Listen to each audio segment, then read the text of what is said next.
Hello everybody, we're back with PancreasNoWork and his do or don't for the High Elves. Focused on Total Warhammer 3 because Total Warhammer is the best Warhammer fantasy game out there. I guess. It's also just a good game. I haven't gotten the third one yet. And yeah, this is gonna be great.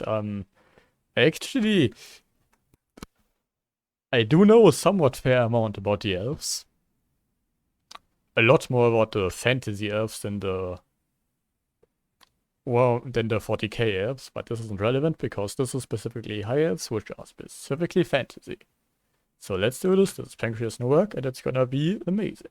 So many factions, so little time. Whatever Yeah. am I to do when it's time to choose? There's always Old Reliable. He's never let me down. No. Franz can never let you down. If the campaign goes bad, it's you letting him down. But you know, sometimes I don't want to live with all that pressure on me. The entire old world resting on my shoulders, that's a lot to take in. And I have to start the game bordering the Bretonnians. How gross is that? And you could play the high elves, sitting on a donut, being incredibly safe for the next 50 turns. No, sometimes I want things to be a bit more relaxed. A little bit easier on in the early game, since Festus isn't breaking down my door to defecate all over the elector counts. Just Nakari and some Druki. Hardly anything worth worrying about. Yeah, it can deal with not that. only the elf simping, but my addiction to the Total War series. How about we sit down and discuss the finer points of playing the High Elves? Because to completely ignore everything I just said, I want the world to rest on my shoulders. Only this time, it rests on my shoulders and I have pointier ears while it does so. I have no idea what And you're also incredibly smug about it. I'm on about. This intro has been all over the place, and I'm not changing any of it. Let's learn how to play the pointy ears. Let's do it.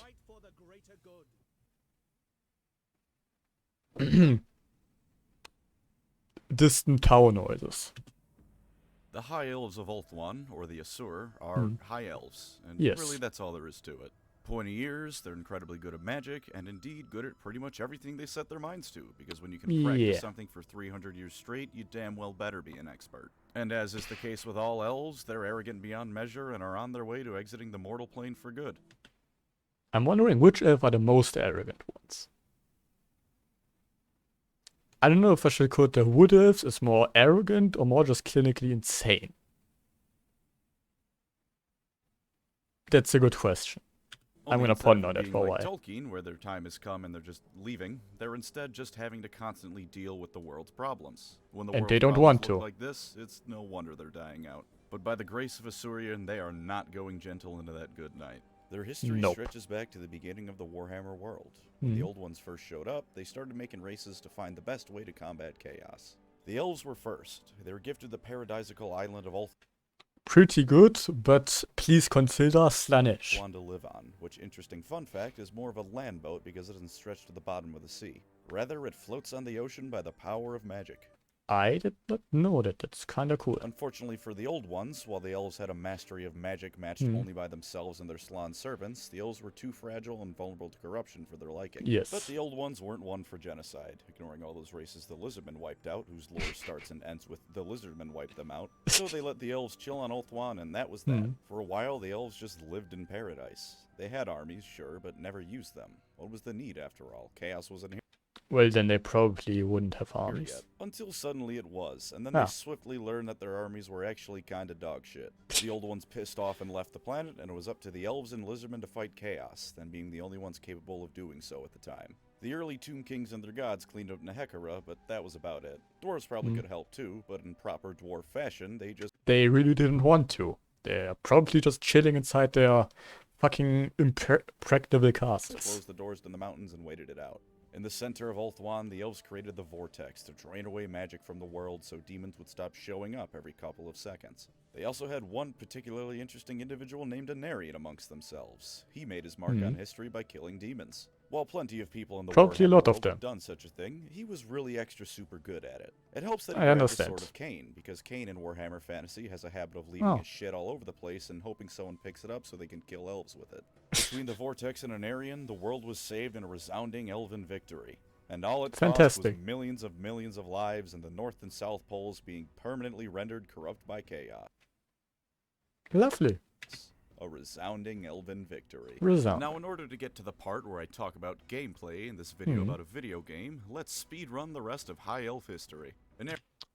Shit gets worse pretty much the whole time. Arian had some kids with the Everqueen, thought all of them died, but they didn't actually. Since he thought they died, though, Anarian slept with an elven woman named Dami Mami Marathi. Oh no. That's definitely her real name, and then he died. It might as well be. I guess he just kind of disappeared, but functionally he's dead. They had a kid named Malekith, who was a cool guy and was friends with the Dwarf High King at the time. I already made a video on him, so go... He did. He was a cool guy until he wasn't. Go watch that for his full story. But he decided that he wanted to be the Phoenix King of the High Elves, so he made the current one drink poison. Then he lit himself on fire and declared civil war on the rest of the elves. He lost, tried to explode the entire world, succeeded but then failed, and then ran away with a mountain boat. His porn star mother also went with him. Which he probably, most likely, definitely proceeded to boink. Elves explored the world and were still friends with the dwarfs, and became the British. A good chunk of it, like colonial Britain, just with pointier hats. Then Malekith did a little prank we like to call a false flag attack and caused a war between the High Elves and the dwarves. Which killed both their empires. Lovely thing, really. It also helps that the Phoenix King in charge at the time was the biggest idiot in any of the Warhammer settings to date. Anarian's original kids came back, and they formed the family lineage that would ultimately result in Tyrion and Teclis. Dwarves and High Elves, the two big ones, kick the shit out of each other, and it's just generally not a great time to be a dwarf or a high elf. No. From this point on, the dwarves and high elves were in a state of near constant decline. High elf history in particular goes in the following pattern for the most part after this. The High Elves have a brief moment of peace to start thinking about recovering from the last major catastrophe. Some massive world-ending threat occurs that the Asur must sail out to deal with. The High Elves deal with it. Malekith invades Ulthuan and kills a bunch of High Elves before he's repulsed, and then rinse and repeat for about 6,000 years. Yes. This probably will result in something like a mild population decline, I'd say. Until modern times, that is. With the world in even greater danger than ever before, the Asur have set about to try and actually permanently fix the problems they face. It's gonna get worse. Teclis went to set up the colleges of magic in the Empire because he's a cool dude like that. Yeah. Finnabar, the current Phoenix King of the Elves, has begun friendly relations with the dwarfs once again and was even allowed into Karazak Harak. Fucking finally. Insane. He has the honor of being the first elf to have Bugman's Ale, which I would kill to try. Tyrion is doing his best Anarian impression and stabbing every conceivable enemy to death, which is good because there are a lot of them. And Alariel is combining My Little Pony with Doom by murdering the ever-loving shit out of Chaos with the power of love and this big stick she found. But can they do it? Well, that's up to you now, isn't it? Now for the lore pros of playing the High Elves. If you like elves, these are the elfiest elves. They are the elfiest elves, much like every trope in Warhammer is taken to the extreme. Their mages can unmake armies, their swordmasters take the weight of their eyelashes into account when practicing sword swings, and they're arrogant in a way that only comes about by earning every single drop of said arrogance. If that sentence bothers you, consider that it's my channel, and I get to simp. It's this channel, he can sim for elves all he wants. Also, elves are kinda cool, though. Dwarves and humans are cooler. For the elves on my channel. Seriously though, do you want to play as elves that actually earn their arrogance? Because like elves or not, you gotta admit these guys put the work into earning their pride. Well, the High Elves are probably the closest we get to actually deserving the pride. Yes, the lizards helped. It was the elves who ultimately created and maintained the only thing draining magic from the world and keeping demons from manifesting wherever they want.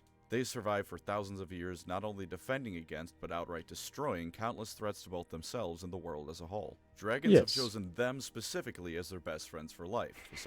Which is fucking insane. Aside from Miss Cold and aloof over in not China. If nothing else, that last one has to explain it. If a dragon decided that you were its best friend, you'd have an ego the size of Texas. Do you like fantasy names to an almost unhealthy degree? Because if so, first of all, I get it. Naming things in silly make-believe languages is great. But second of all, you'll love the High Elves more than anyone. They have really cool names. Ulthuan, led by Finnabar the Seafarer, and Alariel the Everqueen, and all sorts of other fun fantasy names exist to the point that it's almost fun to play a High Elf campaign just for that reason. I love the Empire of Man, but sometimes I want my fantasy setting to have fantasy elements in it, not just be aggressively German at me. And lastly...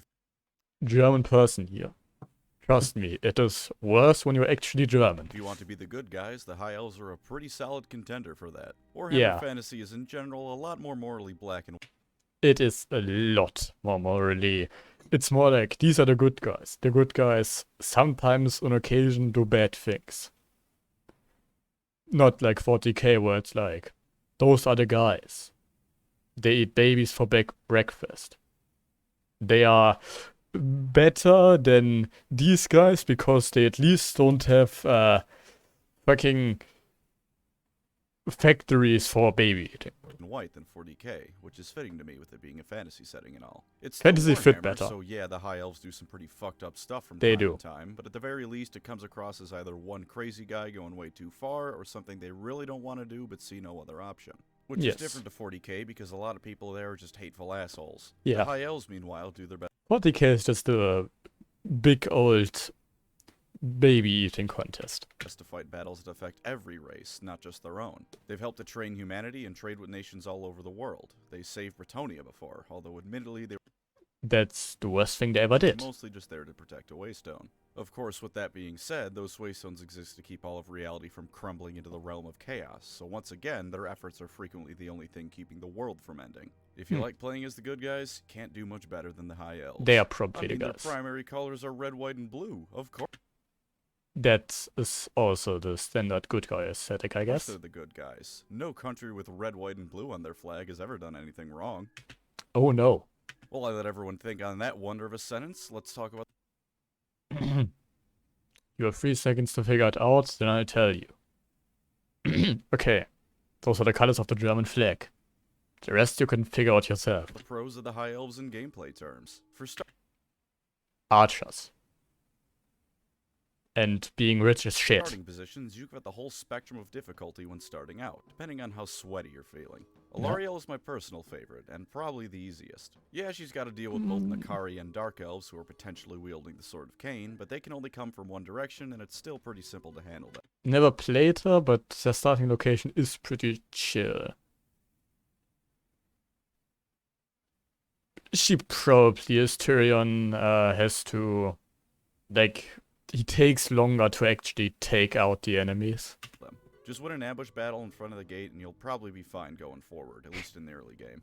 Tyrion's also easy enough, but he's got to deal with Noctilus, and he seems to have gotten a lot more aggressive since Warhammer. Right, Tyrion has the orcs right next to him. They are really annoying. Too. Eltharion can be hard to handle with his split focus start, but it's pretty fun, and he's got more opportunity than anyone else here. Alethanar starts about 5 feet from Malekith's doorstep, so have fun with that. Imric has about 30 turns before Grimgor Ironhide is knocking on his doorstep. Fun! And Teclis? Teclis start position can go fuck itself. I hate it. Good fucking luck, Teclis. This also means you have a wide variety of enemies to fight with the High Elves. Sure, you can fight pretty much everything with the whichever campaign you pick will have roughly the same enemies each time for that campaign, but if you're sick of fighting Dark Elves and Pirates, just play Eltharion instead of Alarielle, Alethanar, or Tyrion. If you want to fight against Orcs and the Undead, play Imric. If you want to fight everyone ever all at once, love crushing your genitals with a rock, play Teclis. Speaking of the Undead, you should join my Project Zomboid server, which I will put... I don't own it, but if you own it, join the server. Put the details of in the pinned comment. Yeah, that's right, I'm plugging video game time right in the middle of the video. Go join the server if you own it. Zomboid is a really good game. I'm sad I don't own it. If you click away by the time the video is over, I see those analytics. Now it goes right in the middle. Anyways, back to Elves. As a final bonus for most of their starting positions, Ulthuan doesn't have any of the crisis scenarios spawn on. No, which is good, because the crises are insane. So you can just sit pretty while the world burns around you. That's just the higher elf experience both in gameplay and lore. Very elven. Once again, Teclis is absolutely screwed when it comes to this. Well, it's Teclis start position can go fuck itself. If you made it that far into the game, there's decent odds both the Orcs and the Black Pyramid are your neighbors. But as has been discussed, if you're playing a Teclis campaign, you're probably there for the sheer thrill of getting the shit beat out of you. To get into mechanics, the Asur have all sorts of shenanigans you can pull to make their campaigns easier. Yeah. Influence, for example, can be a major help so long as you remember that it actually exists. I forget this so often. I like use it to unite the Ulthuan, and then I forgot that it exists. If you have enough stored away, just pump all of it into having friendly relations with whatever faction you want, and they'll happily be your best friend. Want to confederate with neighboring elves but aren't on quite friendly enough terms? Influence makes them all too happy to change the colors on their flags to yours. Want to ally with the forces of Chaos or the Skaven? Not exactly very high elven of you, but enough influence can help you out with that. Alternatively, is there a strong enemy you aren't quite ready to face yet threatening to take you down? Spend influence to make his neighbors hate him, and swoop in to finish him off as he's distracted by 2 fronts. To help this out, whenever you form a trade agreement with someone, you can see inside their lands, which can help you be even sneakier. That's really convenient, by the way. Here with it. Maybe you want to be friends with someone for now, but either want to curb their growth or declare war on them later. Keep their relations with their neighbors in the red with influence, and you'll be sure to have an easier time going forward. Influence can also be used to recruit more powerful lords and heroes. The more influence you spend on the character, the better the trait they're going to have. Even the cheaper traits are... The traits are all pretty good. Usually pretty beneficial, and it plays into the whole courtly gossip vibe the Asur have going for them. Their buildings and economy are also solid. Now, I'm unsure if the old high elf economy cheese works any longer, so I can't comment on whether or not that's still viable. That being said, I really don't care for pointing out methods to break the game as a pro or a con, unless it's something that just naturally happens during gameplay, and recruiting 500 heroes with the same money-making trait isn't exactly an accident. Nope.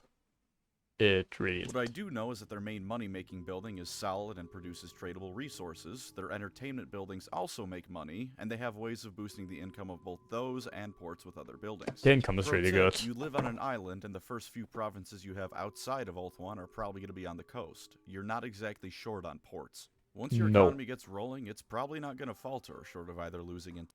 I am still depressed about the port nerfs. Never forgot what they took from you. Entire provinces at once, or you having recruited entire armies of dragons. Speaking of their armies, you might wonder how they perform on the battlefield. And they are really good. The answer. This is all on hard difficulty for campaign and battles, by the way. Just because he isn't a fucking masochist. Because very hard is, do you wanna not use any of your fun units? Do you want all of your gameplay to be archers? Then play very hard. If you do not want that, play anything under it. Just as a reminder, I do not care for the hardest difficulty turning Skaven slaves into chaos warriors. Their basic units are some of the best in the game, relative to their cost and how soon you can unlock them. Forming a spear wall and then having archers behind them is... Yeah, their spearmen are like... They are fine, they're not amazing, but the archers are really, really good for the early game. So, yeah, they are kind of good. Tactic that can carry you from turn 1 to turn 50. Once turn 51 rolls around, it's as simple as replacing the spearmen with Silver and Guard, and archers with Sisters of Avalorn, which are both the same thing, but better. Let me tell you about the Sisters of Avalorn. They're basically firing lightsaber bowcasters at the enemy. What you want to do is have at least 4 of them in your army, and have at least 2 firing on the same target. Watch as its health becomes a thing of the past, and bask in yet another resounding elven victory to add to the pile of them. That's not to say they're a one-trick pony by any means. Nope. Swordmasters of... They have a lot of ways they can perform really good. Hoeth are going to cut their way through most units in the game, assuming they're properly supported. Their cavalry is also solid, with Illyrian Reavers being some of the fastest light cavalry in the game. If you need some archers dealt with or want to harass the enemy from behind, you can do no better. Silver Helms, meanwhile, are the epitome of mainline cavalry, and in fact they were the very inspiration for the Bretonnians' obsession with horses. Oh god, no. Why settle for cheap knockoffs when you can have the original? And of course, when all else fails, just throw a dragon at the enemy. You've got 3 different types of beings that canonically can reliably take on greater demons. Mechanically, I prefer to use them to take out blobs of infantry, but they're able to hold their own just fine against other monstrous units as well. Alariel has the added bonus of bringing the Wood Elves tree units to the fight as well, which is... That's cool, I didn't know that. It's a wonderful addition to the already amazing roster. All of this is to say nothing of things like the Phoenix Guard, Phoenixes themselves, or chariots. Phoenixes are so good. You can find it among the High Elves. Don't think I'm neglecting their mages. These are elves, so naturally they have... The mages are also really good. For every main lore of magic, as well as high magic. You can also recruit them as lords instead of just as heroes, so you can start spamming lightning storm at people right out of the gate if you really want to. It truly is beautiful. You've got the power, especially with the special traits the elves frequently come with thanks to influence. There's also the Lore Master of Hoeth hero, who is a hybrid melee caster hero. He's got lots of targeted spells to help him. He is also super good. It's kind of a theme of the High Elves being really good. Characters with. Who could have guessed? Special items and level him up a bit, he can take on even some of the weaker legendary lords. And for the single solitary thing Teclis has going for him, he's the best caster in the game. Once he's leveled up, he gets an arcane phoenix mount and can spam Yeah, but to level him up you have to play him in a start location.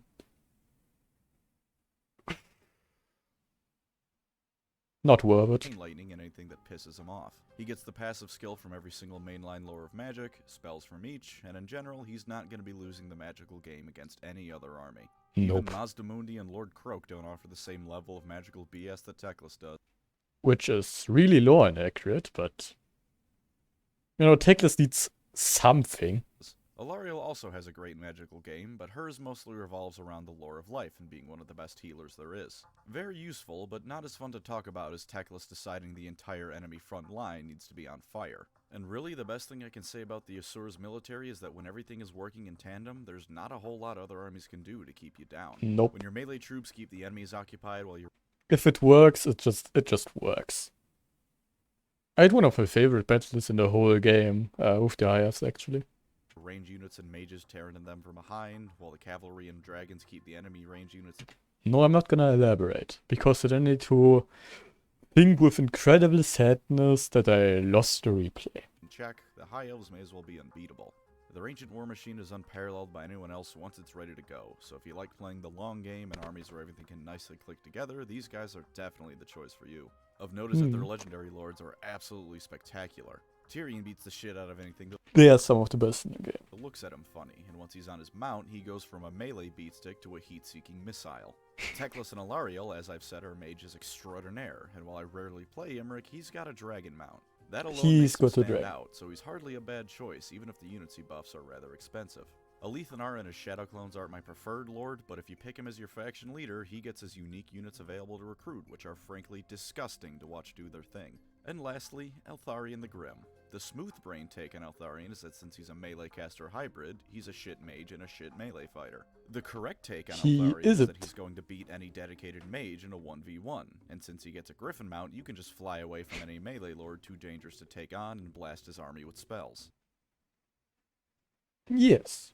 And oh hey, would you look at that? He has the spell Apotheosis, a healing spell. But surely there's no way he can be at least decent in melee. Everything needs to be about min-maxing. If you can't solo an army with him, he's just a shit legendary lord. Yes, of course, that's how it works. I am, insert Legends of Total War reference. I say to hell with that. Just go watch his trailer again and then get pumped to start another campaign. Tory of Rest will never fall because Batman is going to beat the shit out of any greenskin caught jaywalking within his borders. Lastly, the Sword of Cain. Any of the elf factions can draw it, be it the Wood Elves, Dark Elves, or indeed the... And the Elves are also a faction where it makes sense to do so. Which makes it even greater, because Sword of Cain is fucking busted. High Elves. But unlike the other factions, you're the one whose homeland it's on, meaning that at any moment in time, you can decide that public order and diplomatic relations are for losers and pull that son of a bitch out of the stone. Have a wizard 1v1 Archaon and win. That's just what the Sword of Cain lets you do. And if you give it to Tyrion, you don't need an army anymore. No. At that point, Tyrion... I would say he becomes the army, but that's underselling it. It's fucking ridiculous. If anything, just recruit a bunch of missile units and bolt throwers. Tyrion will kill half the army, and the missile units get the other half. Though, do be careful, because while other elves are the only ones who can draw it initially, anyone who defeats the wielder can pick it up. You don't want Grimgor getting his hands on that thing. No, Though I love them so, you don't. So blinded by my inclination towards elves that I cannot see they still have some flaws. Lore they first, do. As we do. They are elves. Yeah, I'm struggling here. I am struggling to find lore downsides right now. Maybe I am blinded. I guess that it's worth noting the elves are a dying race, as all elder races in fantasy settings are. So, yeah, but not as bad as 40k elder. You know, you've got that uphill battle to deal with. Well, that means a lot less in Total War compared to the tabletop. Their casualty replenishment isn't even that bad. Although if you really want me to be as fair as possible, I suppose it can be a bit obnoxious how aloof they come across. Yeah, they are objectively better than everyone else in every way, but they could stand to be a bit more humble about it. The smithing guild even has a funny line about it. They say elven smiths are unmatched. They, of course, being the High Elves. Good stuff. And sure, I guess you could say that most of the elves... I didn't read that, that's really funny. I really like the extra takes and shit for Warhammer Total War. Elves are rather selfish and arrogant, looking down on all other races as beneath them. But look how tall they are. Everyone else is beneath them. It's just the facts. So what if dwarfs build better holes and have better beer and drink? So what if humans are the ones who usually decide the fate of the world? The dwarfs never come out of their damn holes, and it's mankind who usually puts the world into jeopardy in the first place. Just look at Nagash. He's all human. And before you say that it was elves who taught Nagash magic, consider that those were dark elves, and the high elves have done nothing wrong ever. No, they did not. Also, the elves who taught the magic were kind of not doing it voluntarily. Except for Kalidor II. He can go fuck himself. To put it gently, a colossal mistake of an elf. And yeah, I guess you can infer from the fact that the elves find temperate regions to be unpleasant climate, you can technically say that they're a bunch of stuck-up whiners who can't handle anything short of the Garden of Eden to live on. But yeah, why not? Let me ask you something. If you lived in paradise for most of your life, then suddenly had to move to the middle of the Midwest, how well do you think you'd fare? Fair enough. I'm willing to bet you wouldn't like things much either. Checkmate, non-elf enjoyers. So now that we've determined the high elves are completely perfect in all ways lore-wise, let's talk about their gameplay downsides where I actually can't just ignore the negative. Okay, I'll try to think of something.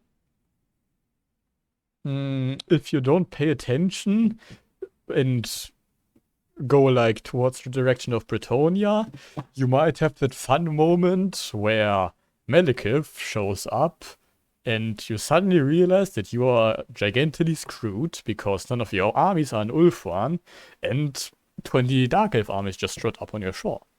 That's fun. Besides that, I can't think of anything.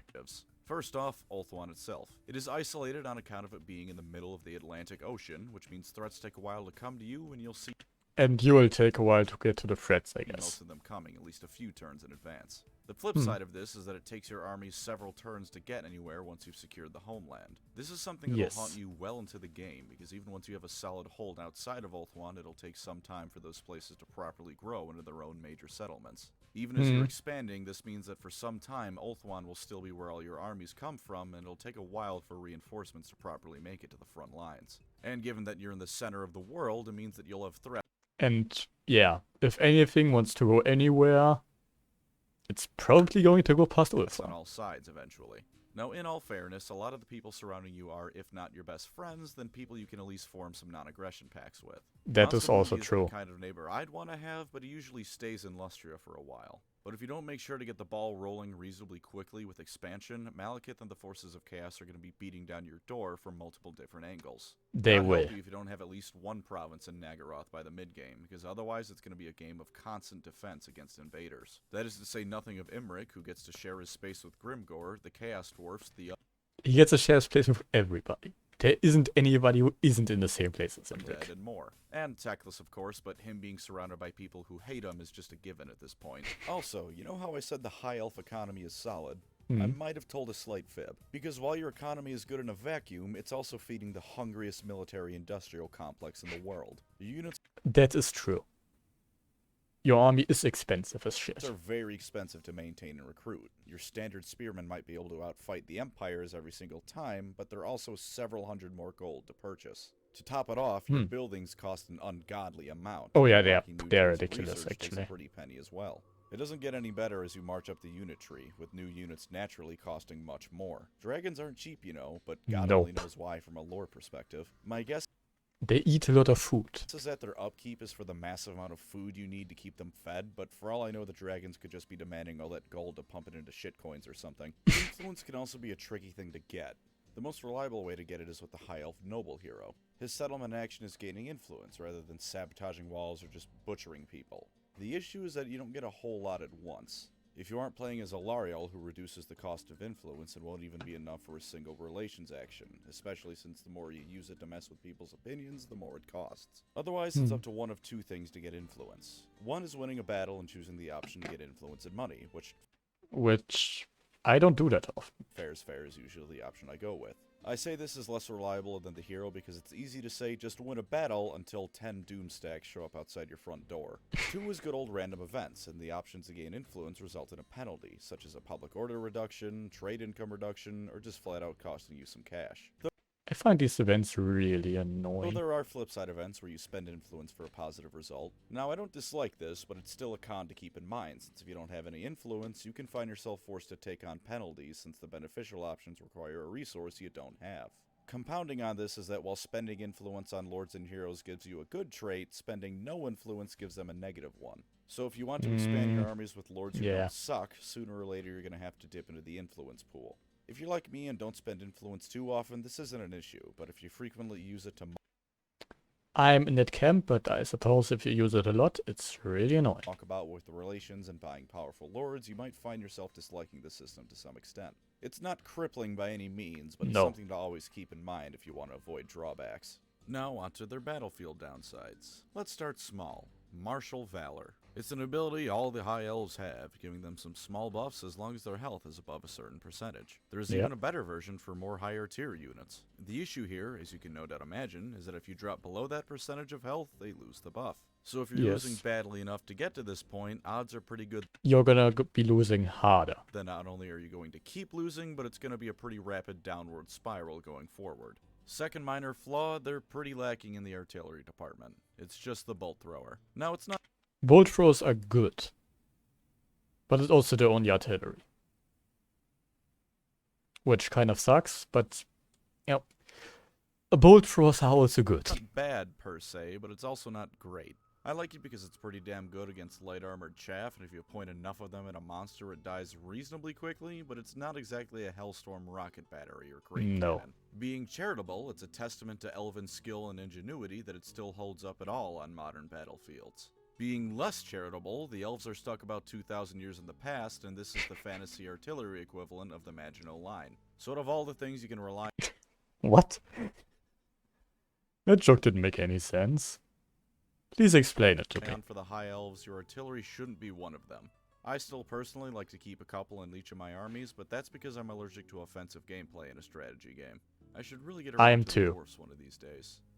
Mushroom. Slightly more major flaw, the elves for the most part are rock and stone. Not the healthiest of units. You aren't the Skaven by any means, and their bravery is good, so even as they get hurt, they're probably not just gonna leg it. But compared to, say, the Warriors of Chaos, Orcs...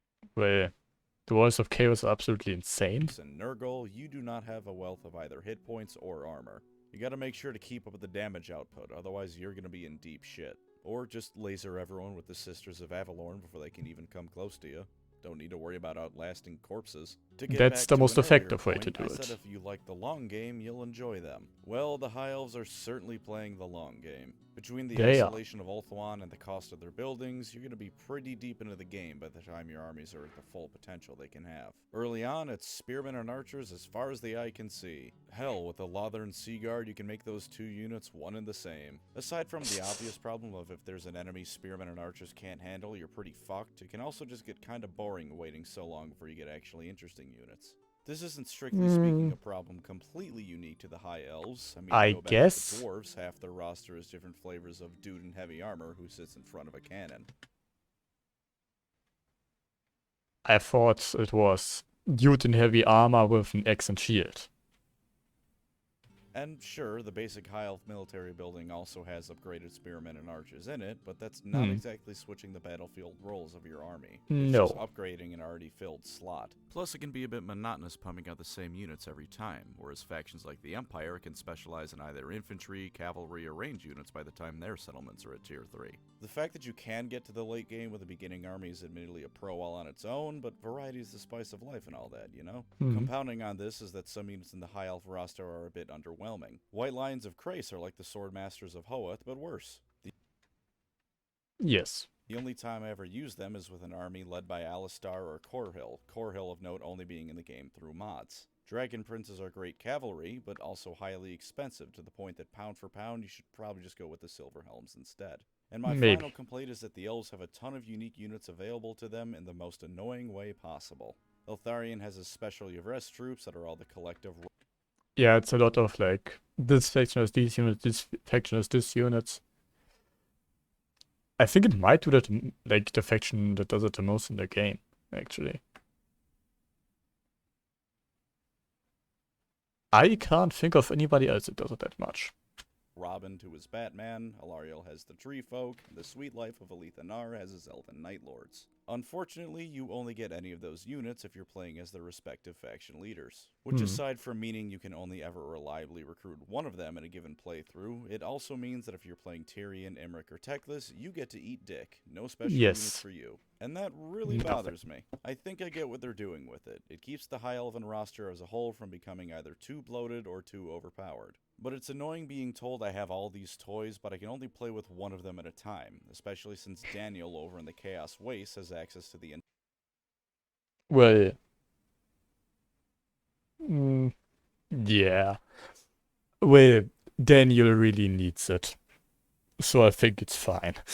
Daniel really, really needs it.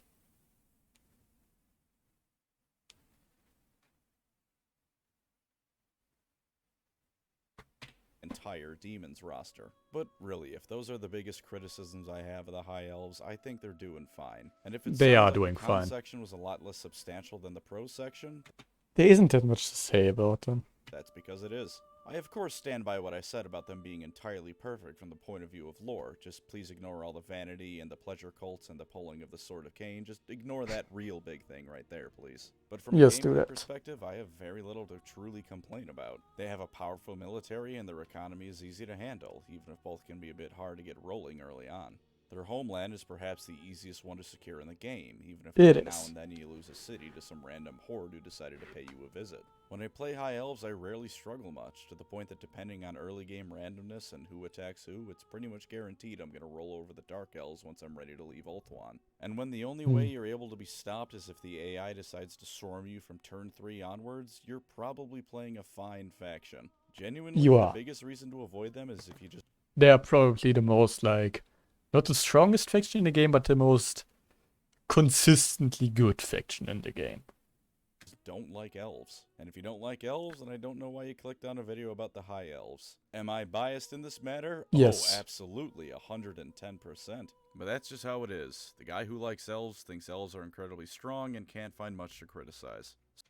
Who could have thought? So there's the Asur in Total Warhammer 2. Incredibly powerful and ancient, and even if they're destined to die out, they sure as hell aren't going gentle into that good night. No. Especially once Alariel becomes the murder bunny the AI just loves to turn her into. Seriously, are we sure she isn't the one who has the Curse of Cain? Thank you to my wonderful channel members. You are the Sword of Cain to my High Elves, letting me beat back demon invaders. Look, it's been a rough couple of videos for the end video members joke. I'll have a better one for you later. You know, sometimes when you click on a High Elf settlement, they shout out, Anarian's will, and I gotta say, kinda disappointed there's no voice line for Caelidor. Anarian was a real badass, I'm not saying he wasn't. He soloed 4 greater demons of each god who were... I didn't know that, that's absolutely insane. Power poured into them by their respective gods. But Caelidor is the reason for the Vortex. You know, that thing that lets the world continue to exist? He doesn't even get a shout out, and now that we're on to Warhammer 3, he's that's kind of sad. Not even plot relevant anymore. My man was pretty much the entire reason Anarian eventually got his head out of his ass, and yet all the Asur ever yell on about is Anarian's will. Come on, guys, you can do better. Do it for Caelidor, not for me. Do it for Caelidor. So, there was PancreasNoWork. Hope you enjoyed. Check out PancreasNoWork. Check out the Zomboid server. You know the drill out. Bye bye.